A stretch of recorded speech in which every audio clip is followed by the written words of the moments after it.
এখন যদি তেল না দেন গাড়ি এখানে ফেলাই দিয়ে চলে যাবো। আমি অফিস বন্ধ করে আসছি। আমি সকাল 6টার সময় আসছি, কেন পুলিশে তেল পাইলো?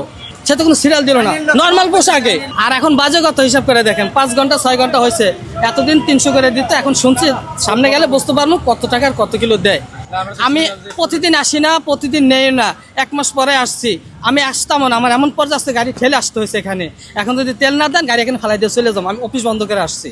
আমার পেট আছে, আমার বাচ্চা অসুস্থ, আমি হাসপাতালে যাওয়া লাগে, ধানমন্ডি 6, যার কারণে আমি পারি না চিন্তা করে নিয়ে চলে যাই।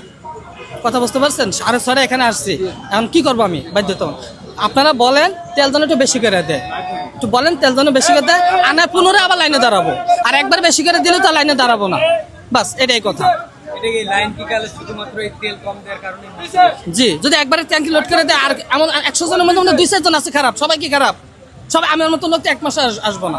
এরকম অনেক আছে এখানে যে 1 মাসে আসবে না লোড করে দিলে। কিন্তু কি করে 2-4 জন খারাপ দেখে সবার ঘরে 300 টাকা দিয়ে দেয়। আবার রাস্তায় তেল কোথায় পায়? রাস্তায় তেল কিন্তু কোথায় পায়? মানে 250 টাকা দিলে ফুল ট্যাঙ্ক ভরে দিব। বুঝতে পারছেন?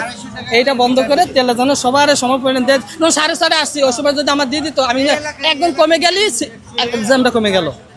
কমছো না? এর আরো 20 জন ছিল এখানে, 20 জনের দিয়ে দিলে হয়ে যেত। তেল কিন্তু আছে, তেল দেয় না, 100% আছে। আবার আমি দাঁড়ায় রয়েছি, পুলিশ এসে তেল দিতেছে কেন? তখন আমি মুরব্বীরা বলছি এখন কেন দিলেন, এখন কেন দিলেন? সরকারি লোক, আমি সরকারি লোক, তাই কি তাই কি লেখা রয়েছে সরকারি আগে দিতে হবে, ও তো এখন আসছে।